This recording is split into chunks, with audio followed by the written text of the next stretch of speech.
It started like any other quiet weekend in the suburbs. The sun had just begun to rise over the rows of neatly trimmed hedges and identical driveways that defined Willow Creek Estates, a neighborhood ruled not by peace, but by the iron grip of the HOA. My wife, Claire, loved our home. She'd spent years turning that small corner lot into something beautiful, lush garden beds, colorful hanging baskets, and a cozy little patio she designed herself. To her, it wasn't just a house. It was ours, a place she poured her heart into.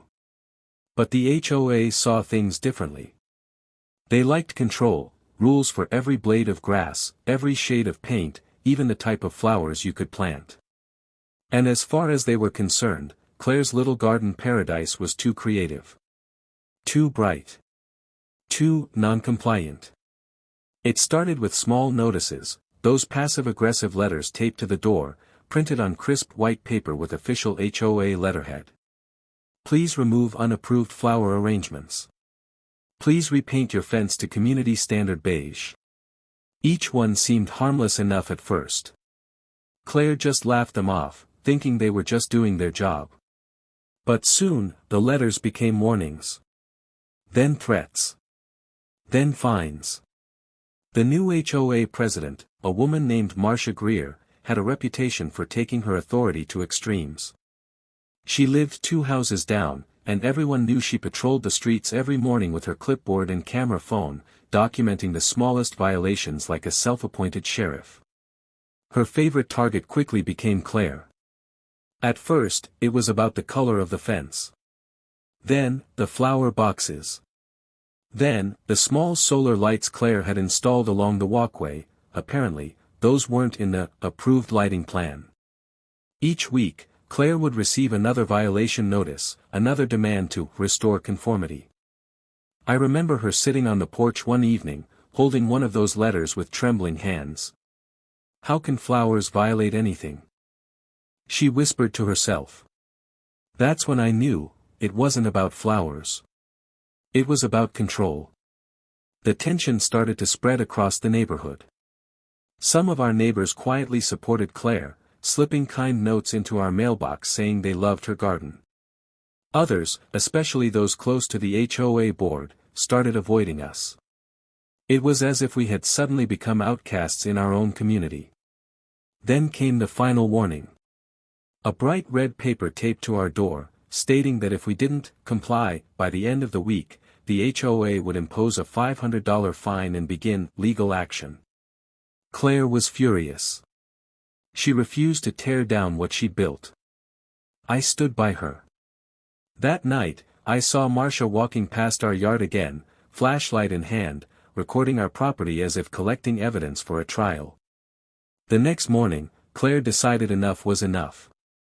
She printed out every letter, every fine, every petty rule violation, and took them to the HOA office, a small building near the community pool. I stayed behind, hoping reason might prevail.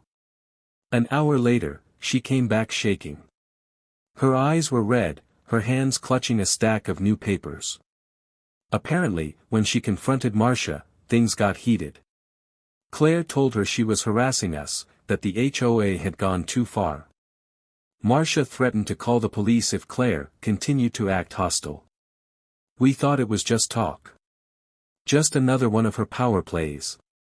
But 2 days later, when Claire was out front watering her plants, the unthinkable happened.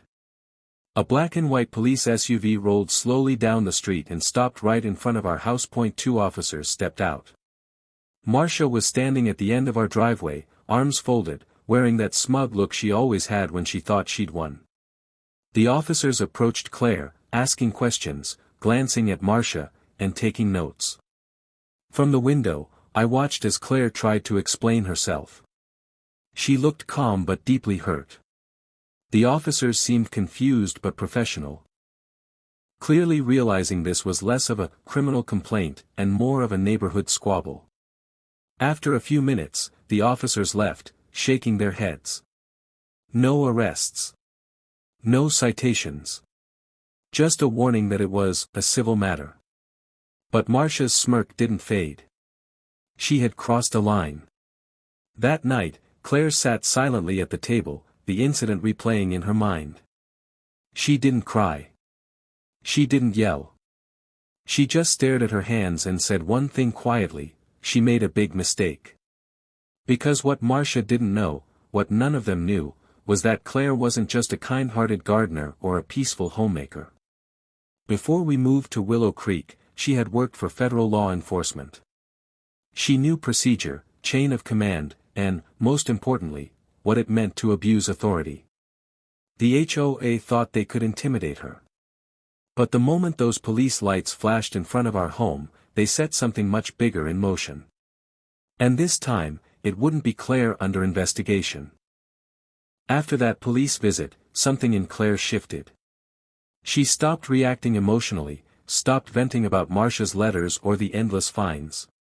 Instead, she went quiet, focused, calm, and calculating. It was the same look I'd seen years ago when she was still working in federal investigations. Back then, her job had been to uncover fraudulent activity within local agencies. And she was good at it, sharp, methodical, unshakable. Now, she was bringing that same energy to the HOA. The next morning, while most of the neighborhood was waking up for work, Claire sat at her laptop with a steaming mug of coffee, combing through public records. She started with the HOA's official filings, budgets, meeting minutes, property management contracts. Everything that was legally supposed to be available to homeowners. Within hours, she found what she was looking for: discrepancies. The HOA had been collecting extra beautification fees for the last 2 years, thousands of dollars meant for park maintenance, new benches, and landscaping. But the funds didn't line up. There were payments missing, invoices that didn't add up, and one particularly strange transaction, $4,800 paid to a consultant, with no clear explanation. The name on that payment? M. Greer Consulting. Marcia. Claire leaned back, her jaw tightening. It wasn't just about a garden anymore. Marcia was running the HOA like her personal empire, fining homeowners for nonsense, then redirecting the money into her own pockets. Over the next few days, Claire began gathering more evidence. She attended the next HOA meeting, sitting quietly in the back, recording everything. Marcia stood at the front of the clubhouse, boasting about community compliance and raising standards.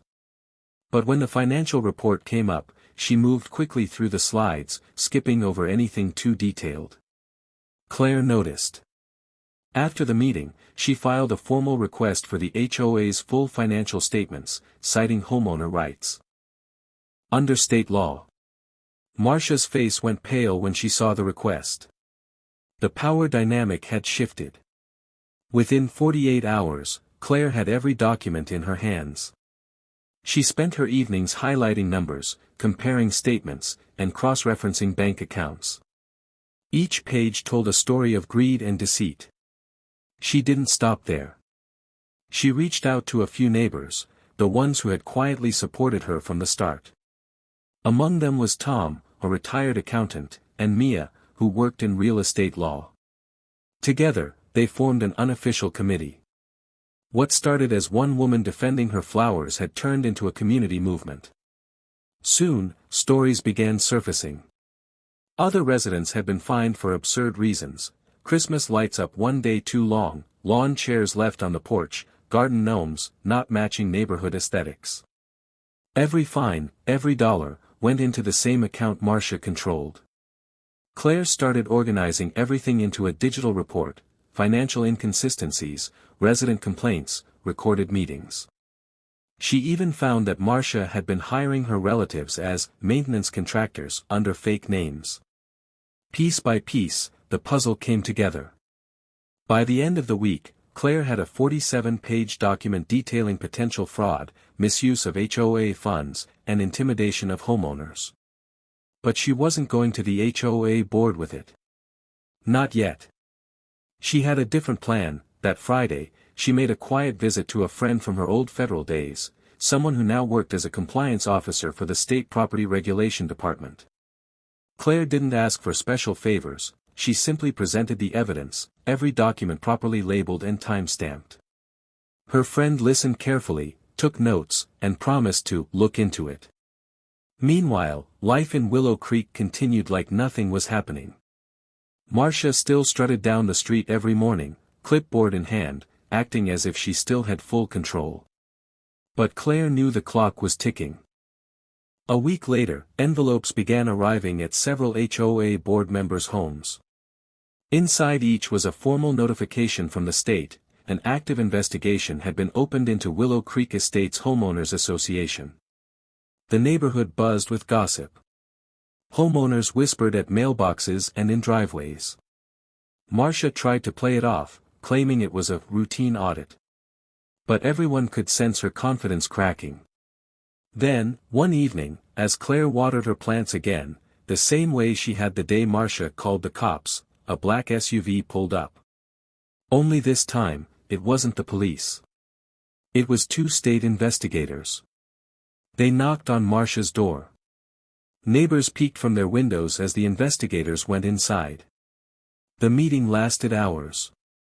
When Marcia finally came out, she looked pale, her face drained of the smug arrogance she once wore like armor.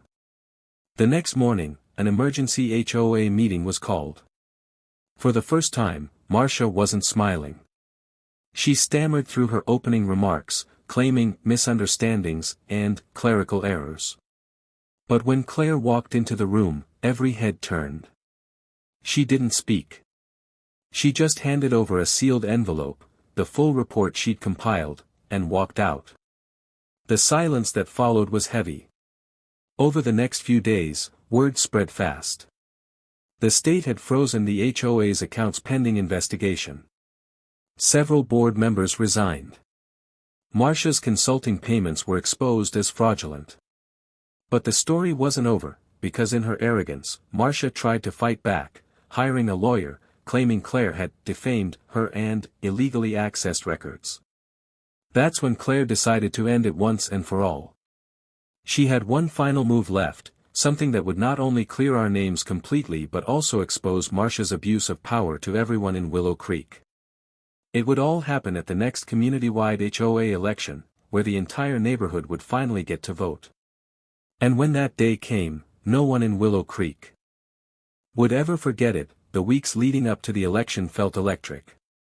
Word had spread across Willow Creek like wildfire, about the investigation, the missing funds, and the woman who had dared to stand up to the HOA. For years, people had lived under Marcia's rules. Her clipboard patrols, her fines, her threats, it all created an invisible cage of fear. Homeowners had learned to keep their heads down, pay the fines, and pretend everything was fine. But not anymore. This time, the neighborhood was wide awake. Claire, meanwhile, remained calm and collected. She didn't campaign. She didn't spread rumors. She simply stayed focused, polite, and quietly helpful to her neighbors.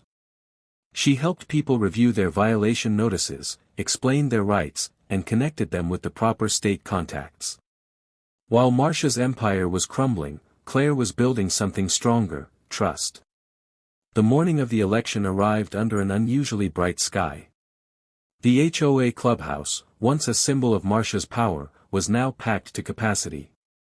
Folding chairs lined the walls, neighbors filled every seat, and even the local news van had parked near the gate, ready to capture the story that had turned an ordinary community into a battleground. Marcia sat at the front table, trying to maintain her composure. Her clipboard was gone, replaced with a trembling set of printed notes. The board members beside her avoided eye contact. When the meeting began, she launched into a speech about unity, miscommunication, and moving forward. She smiled too much, her voice cracking under the pressure. But then, the questions started. One by one, residents stood and demanded answers. Where had their money gone? Why were fines being issued for minor details? Why had the HOA been using funds for consulting services that didn't exist? Marcia's responses grew weaker, her tone defensive. Then came the moment no one expected. Claire stood up. Gold and pink. The same garden that had once caused so much chaos now stood as a symbol of quiet victory. A few neighbors stopped by with small gifts, cookies, thank you notes, even flowers. One of them laughed and said, "Your garden started a revolution." Claire smiled softly. "No," she said, "the truth did." From that day on, Willow Creek Estates was never the same. The HOA still existed, but it no longer ruled through fear. The community learned that one person's courage could change everything. And as for Marcia, she sold her house and left town quietly, never showing her face again. Every spring since then, Claire's flowers bloom brighter than ever. They're not just flowers anymore, they're reminders. Reminders that no one, not even the most powerful HOA president, is above accountability. Reminders that peace doesn't come from rules or control, it comes from standing your ground, doing what's right, and refusing to be silenced. And though the world might forget the drama that once unfolded here, everyone in Willow Creek remembers the day the HOA called the cops. And learned what a big mistake that really was.